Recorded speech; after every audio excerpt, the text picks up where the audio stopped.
জুলাই আগস্টে বৈষম্য বিরোধী আন্দোলনে ছাত্রদের ডাকে সাড়া দিয়ে জেলখাটা বিভিন্ন দেশের প্রবাসীরা ৫ দফা দাবিতে বিক্ষোভ করছে।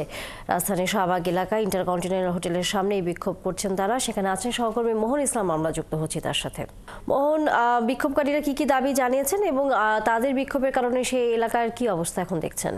তানি, আপনি জানেন যে জুলাই আগস্টের যে অভ্যুত্থান, তখন প্রবাসী যারা বাঙালিরা ছিল, বিশেষ করে মধ্যপ্রাচ্যের যারা, তারা এই আন্দোলনের সমর্থনে অনেকেই আপনার রাস্তায় নেমেছিল। তার প্রেক্ষিতে কিন্তু ওদেরকে অনেককে ওই দেশে জেলগুলোতে যেতে হয়েছিল এবং ৮ আগস্ট আপনার অন্তর্বর্তী সরকার ক্ষমতায় আসার পর অনেকেই কিন্তু ছাড়িয়ে এনেছে এবং সেই জায়গা থেকে আসলে যারা প্রবাসীরা রয়েছে তারা আজকে এই ইন্টারকন্টিনেন্টালের সামনে রাস্তায় জড়ো হয়েছিলেন। কারণ তাদের প্রধানতম দাবি ছিল যাদেরকে আপনার জেল থেকে ফেরত আনা হয়েছে বিদেশ থেকে, তাদেরকে যেন কর্মসংস্থানের ব্যবস্থা করে দেওয়া হয়। পাশাপাশি আরও 4টি তারা দাবি দিয়েছিল। কিন্তু এই দলেরই 5 জন সদস্য আপনার ইতিমধ্যে প্রধান উপদেষ্টার সাথে দেখা করতে যমুনায় গিয়েছেন, যেই কারণে তারা আপাতত রাস্তাটি ছেড়ে দিয়েছে। কিন্তু যদি তাদের যে বৈঠক সেটি ফলপ্রসূ না হয়, সেক্ষেত্রে তারা আবারও নতুন করে আপনার রাস্তা অবরোধ করবে। আন্দোলনকারীদের সাথে আমরা কথা বলে যতটুকু জানতে পেরেছি, তারা বলছিলেন যে নতুন সরকার ক্ষমতায় আসার পর তারা বারবার চেষ্টা করেছেন প্রবাসী কল্যাণ উপদেষ্টার সাথে দেখা করতে, কিন্তু তারা দেখা করতে পারেনি।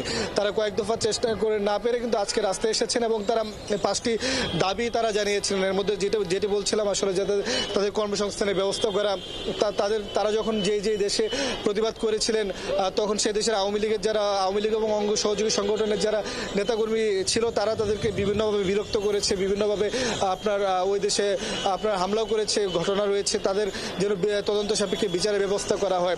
ওই দেশের থেকে যারা ফেরত আসছে অনেকে আবার সেই দেশগুলোতে যেতে পারছে, অর্থাৎ মধ্যপ্রাচ্যের দুবাই থেকে শুরু করে কয়েকটি শহরে এবং দেশে, সেই জায়গাগুলোকে যেন আবার উন্মুক্ত করে দেওয়া হয়, সেই বিষয়ে প্রধান উপদেষ্টার তারা আপনার কামনা করেছেন, দাবি জানিয়েছেন। এবং এই রাস্তাটি বন্ধ থাকার কারণে কিন্তু আপনি জানেন যে এই যে বাংলা মোটর থেকে শুরু করে শাহবাগ পর্যন্ত তীব্র যানজটের সৃষ্টি হয়েছিল এবং সড়কটি ছাড়ার পরে আমরা কিন্তু দেখতে পাচ্ছি যে গাড়ির এবং যানবাহনের প্রেশার অনেক বেশি, যে কারণে যাত্রীদের মধ্যেও এক ধরনের ভোগান্তির সৃষ্টি হয়েছিল।